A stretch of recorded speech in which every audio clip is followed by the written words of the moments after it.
Students, जैसे हमने last time आपको बताया था कि हम नेक्स्ट टॉपिक में जो है कंपाउंड्स ऑफ हैलोजेंस डिस्कस करेंगे। कंपाउंड्स ऑफ हैलोजेंस में हम हाइड्राइड्स की बात करेंगे, ऑक्साइड्स की बात करेंगे, ऑक्सी एसिड्स की बात करेंगे। तो हम स्टार्ट करते हैं हाइड्राइड्स से स्टार्ट करते हैं। हाइड्राइड्स क्या होते हैं? Binary compound of halogens with hydrogen are called hydrides. इनकी कुछ एग्जांपल्स हैं हमारे सामने, जैसे कि HCl ये क्या है? एक हाइड्राइड है। HF क्या है? ये एक हाइड्राइड है। HI क्या है? हाइड्रोजन आयोडाइड है। तो ये हैलोजेंस के जितने भी हाइड्रोजन के साथ जो कंपाउंड्स होते हैं इन्हें हम हाइड्राइड्स कहते हैं। इन्हें आप प्रिपेयर कैसे कर सकते हैं? आप हैलोजेंस के साल्ट ले लें, आप इन्हें किसी भी एसिड के साथ रिएक्ट करवाएं। जैसे हमने सोडियम क्लोराइड साल्ट को जो है वो H2SO4 के साथ रिएक्ट करवाया, तो हमने क्या प्रिपेयर कर लिया? Hydrochloric acid. वो क्या है? एक हाइड्राइड है, क्लोरीन का हाइड्राइड है। आगे चलते हैं, इनके एसिडिक स्ट्रेंथ की बात करते हैं। जैसे हमने कहा कि जितने भी हाइड्राइड्स हैं हैलोजेंस की, ये सारे के सारे एसिड्स होते हैं। तो अगर आप इनकी एसिडिक स्ट्रेंथ को कंपेयर करें तो उनमें सबसे लो जो एसिडिक स्ट्रेंथ होती है वो HF की होती है। HCl उसके बाद नंबर आता है HBr का आता है, और सबसे ज्यादा एसिडिक स्ट्रेंथ जो है वो HI की होती है। तो उससे हम ये देखते हैं कि इनकी एसिडिक स्ट्रेंथ जो है वो HF की लो क्यों होती है। यहाँ से एक छोटा सा शॉर्ट क्वेश्चन आता है कि HF की जो है एसिडिक स्ट्रेंथ लो क्यों होती है और HF जो है वो वीक एसिड क्यों होता है। इसके बारे में आप लोगों ने पहले भी फर्स्ट ईयर में भी पढ़ा होगा हाइड्रोजन बॉन्डिंग वाले टॉपिक में, कि HF की एसिडिक स्ट्रेंथ किस वजह से लो होती है? क्योंकि HF में जो है वो हाइड्रोजन बॉन्डिंग पाई जाती है। इस तरह का जिगजैग सा स्ट्रक्चर होता है इसका, और ये जो डॉटेड लाइन के साथ हम आपको शो कर रहे हैं ये हाइड्रोजन बॉन्डिंग है। तो हाइड्रोजन बॉन्डिंग होने की वजह से इनकी एसिडिक स्ट्रेंथ लो होती है। तो आप इसकी मेन रीजन बताएंगे कि इनमें क्या पाई जाती है? HF में हाइड्रोजन बॉन्डिंग पाई जाती है, जिसकी वजह से इसकी acidic strength as compared to the other family member जो है वो क्या होती है? लो होती है। एज ए शॉर्ट क्वेश्चन के तौर पर आएगा आपसे, why HF is a weak acid, ये acidic strength of HF is weaker as compared to the other family member. तो सेकंड जो क्वेश्चन जो यहाँ से आएगा, क्योंकि ये जो चैप्टर नंबर 5 है ये हम शॉर्ट क्वेश्चन के हवाले से डिस्कस कर रहे हैं, तो इसमें आने वाले छोटे छोटे शॉर्ट क्वेश्चन उन्हीं की हम बात करेंगे, ज्यादा डिटेल में इस टॉपिक के नहीं जाएंगे। तो सेकंड हम क्वेश्चन की बात करते हैं, how halogen acids are ionized in water. जितने भी हैलोजन एसिड्स हैं जैसे HF है, HCl है, HI है, अगर आप इन्हें वाटर में डिसॉल्व करें तो ये किस तरह रिएक्ट करते हैं, आपसे ये पूछ रहे हैं। जैसे हम HCl की और HF की एग्जांपल ले लेते हैं। जब आप इन्हें वाटर में डिसॉल्व करते हैं तो ये सारे के सारे क्या करते हैं? अपना हाइड्रोजन आयन जो है वो वाटर को डोनेट कर देते हैं, और खुद जो है ये फ्लोरीन HF है तो ये फ्लोरीन आयन में कन्वर्ट हो जाएगा, और अपना हाइड्रोजन आयन जो है वो वाटर को डोनेट कर देगा, और सबके जो है वो सेम रिएक्शन। तो इनकी हमने स्ट्रेंथ के बारे में आपको पहले बता दिया। अगर आपसे ये शॉर्ट क्वेश्चन के तौर पर आए कि ये वाटर के साथ कैसे आयनाइज होते हैं, कैसे वाटर के साथ रिएक्ट करते हैं, तो आपने बताना है कि जब आप इन्हें वाटर में रिएक्ट करेंगे तो ये रिएक्शन होता है। उसके बाद आगे हम बात करते हैं how halogen halides act as a reducing agents.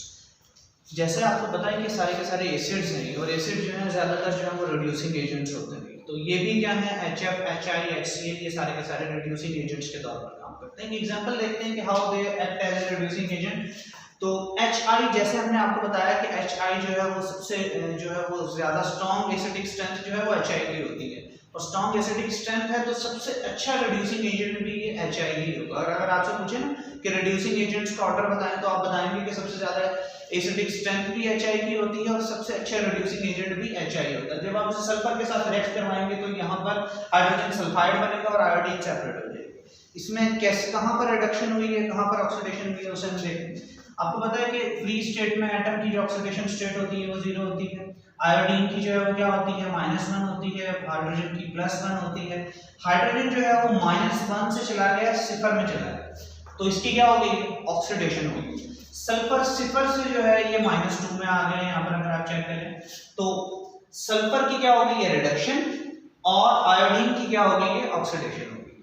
तो सल्फर की हमने यहाँ पर रिडक्शन कर दी है, किसने की है? HI ने की है, क्योंकि ये क्या है? स्ट्रॉन्ग रिड्यूसिंग एजेंट है, जो खुद ऑक्सीडाइज हो गया और सल्फर को इसे क्या कर दिया? रिड्यूस कर दिया। अब चलते हैं आगे, चलते हैं इनके ऑक्साइड्स की तरफ चलते हैं। तो ऑक्साइड्स क्या होते हैं? Binary compound of halogen with oxygens are called oxides. Oxygen के जितने भी कंपाउंड्स हैं हैलोजेंस के साथ उन्हें हम क्या कहते हैं? ऑक्साइड्स ऑफ हैलोजेंस कहते हैं।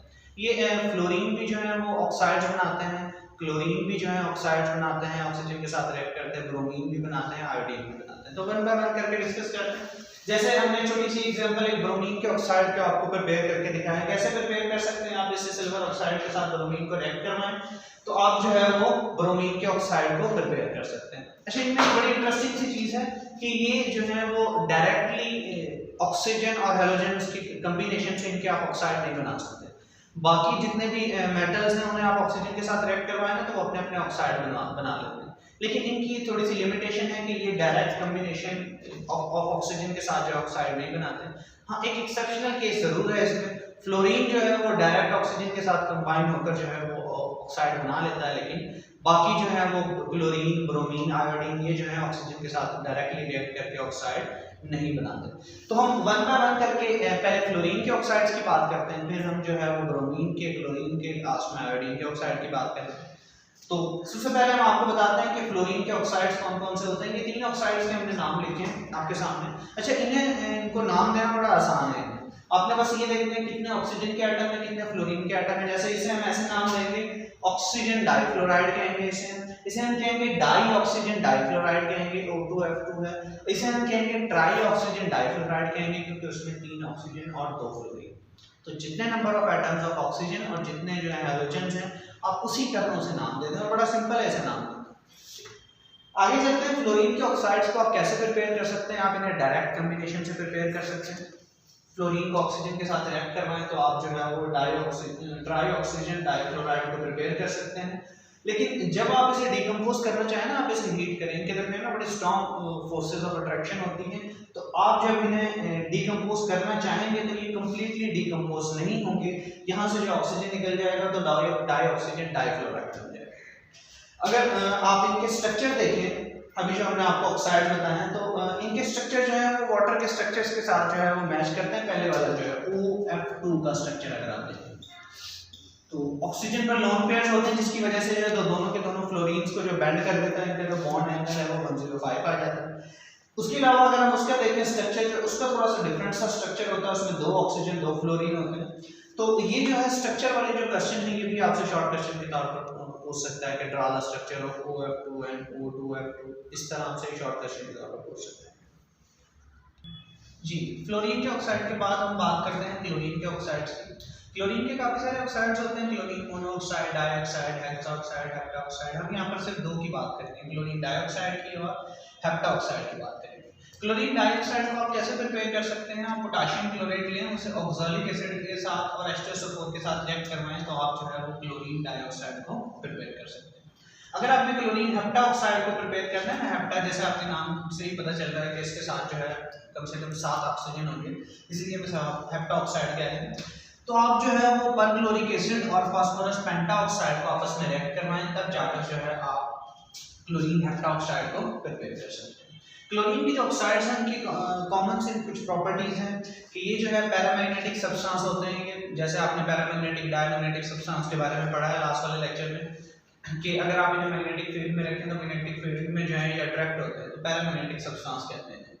तो ये सारे के सारे ऑक्साइड जो हैं ये पैरामैग्नेटिक होते हैं और एंटीसेप्टिक के तौर पर यूज होते हैं। आप इन्हें जो है वो जर्म्स को किल करने के लिए इस्तेमाल करते हैं। और आपने जो है सुना होगा कि हम जो है ये स्विमिंग पूल वगैरह में जर्म्स को अगर आपने किल करना हो तो वहाँ पर जो है हम क्लोरीनेशन करवाते हैं, वहाँ पर हम क्लोरीन के ऑक्साइड्स, क्लोरीन के कंपाउंड्स को जो है वो यूज़ करते हैं। इनसे जो है ब्लीचिंग पाउडर की प्रिपरेशन पढ़ेंगे आगे चलकर, तो आपको बताएंगे ब्लीचिंग पाउडर के यूजेस बताएंगे। ब्लीचिंग पाउडर भी जो है वो एंटीसेप्टिक के तौर पर इस्तेमाल होता है।